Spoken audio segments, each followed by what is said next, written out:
escritor Rubem Alves morreu no último sábado em Campinas, por volta do meio-dia, por conta de uma falência múltipla de órgãos. Também escritor e pedagogo, o mineiro foi internado aos 80 anos no centro médico, onde deu entrada com um quadro de insuficiência respiratória, provocada por uma pneumonia no dia 10 de julho. O corpo do escritor foi velado na Câmara Municipal de Campinas antes de seguir para Guarulhos, onde foi cremado. A forma dele pensar, a forma dele agir perante as pequenas coisas era uma coisa que sempre foi um exemplo, né? A simplicidade, a forma de sentir o vento, de sentir o aroma de uma planta, de olhar para um ipê. É irreparável. Vai deixar muita saudade. Me deixa uma mensagem de amor muito grande, de sabedoria, de como ser um homem, um cidadão. Basicamente foi isso. Felizmente ele não sofreu. Ele foi mantido sedado esse tempo todo, então ele não sentiu. E ficou legado, sim, porque ele sempre falou que nada na vida dele ele planejou. Tudo foi acontecendo e ele virou o que virou porque as coisas foram acontecendo. Mas a morte dele ele planejou e tudo a gente está fazendo da forma como ele queria. Rubem Alves deixou uma carta para a família. No texto, ele orientava sobre como deveria ser a cerimônia após a sua morte.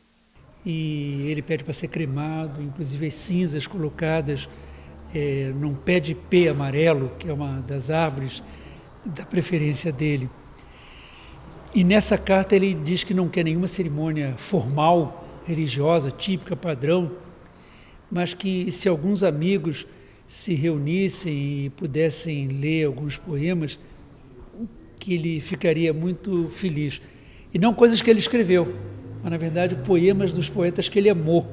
Rubem Alves ingressou em 1974 como professor no Instituto de Filosofia da Unicamp, onde fez a maior parte da sua carreira acadêmica até se aposentar no início da década de 90.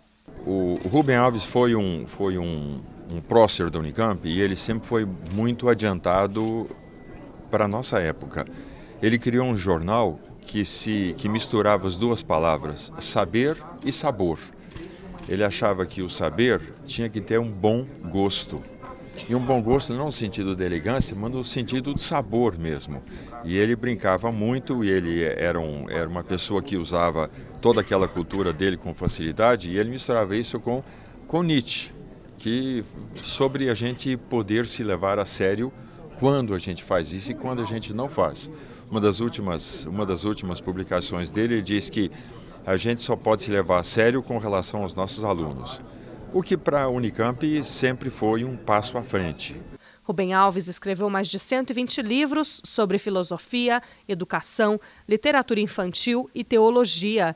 Ele atuou durante sua carreira como cronista, pedagogo, poeta, filósofo, contador de histórias, ensaísta, teólogo, acadêmico, autor de livros infantis e psicanalista.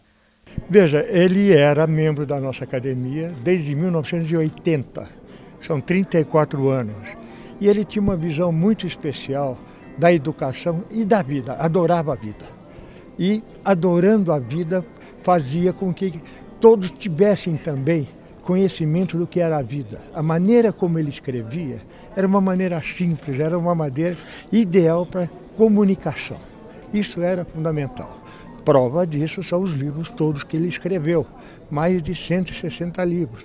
E a preocupação dele com a juventude e as crianças. Então, os livros de infanto-juvenis dele são quase 60 também, 1/3 daqueles que ele tinha escrito, ou mais.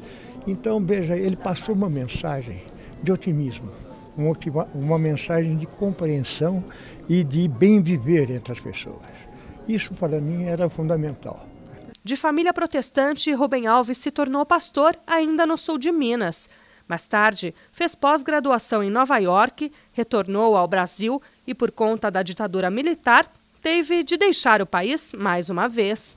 Alves escolheu novamente os Estados Unidos, estudando na Universidade de Princeton, onde fez doutorado e lecionou. De volta ao Brasil, Rubem Alves assumiu a cadeira de professor na Faculdade de Filosofia, Ciências e Letras de Rio Claro, atual Unesp, e em 1974 ingressou como professor também de filosofia na Unicamp. Como educador, ao lado de Paulo Freire, Rubem Alves foi um dos maiores críticos da educação no país. Já na manhã do domingo, o velório de Rubem Alves contou com a presença de fãs, leitores, autoridades, personalidades e amigos. Mas o encerramento foi com uma cerimônia a portas fechadas somente para a família. É legado de simplicidade, de humildade e também, principalmente, de sabedoria. Rubem Alves é uma das grandes figuras deste mundo contemporâneo, não só aqui em Campinas, no Brasil, mas em vários países do mundo. A pedagogia, quando nós abrimos as portas do Poder Legislativo, é uma maneira de dar uma gratidão, um agradecimento àquelas pessoas que ajudam a construir a cidade de Campinas, no caso de Rubem Alves. Então, nós estamos fazendo nada mais, nada menos do que a obrigação, e eu não tenho dúvida em dizer, o reconhecimento da cidade de Campinas, da população de Campinas, como você disse, que abrigou esse ilustre filho que tanto fez pelo Brasil, mas também pela nossa cidade. Acredito que o nosso país perde uma pessoa tão importante, questão cultural, a língua portuguesa, mas é um motivo também de nós sermos gratos a Deus pelo privilégio, pela oportunidade de termos o Rubem Alves no nosso meio, especialmente na cidade de Campinas, A relação que ele tem com a cidade é muito importante. Então, ao mesmo tempo que nós lamentamos e reconhecemos a dor de perdê-lo, mas também temos motivos de reconhecimento pela obra que fica, pela memória dele. Olha, para a gente é uma honra, poder estar recebendo uma pessoa tão ilustre, um pensador que escolheu Campinas para viver como muitos, que escolheram essa cidade maravilhosa. E a gente está aqui nesse último momento aí com a família, eu acho que é uma coisa importante e a gente se sente honrado.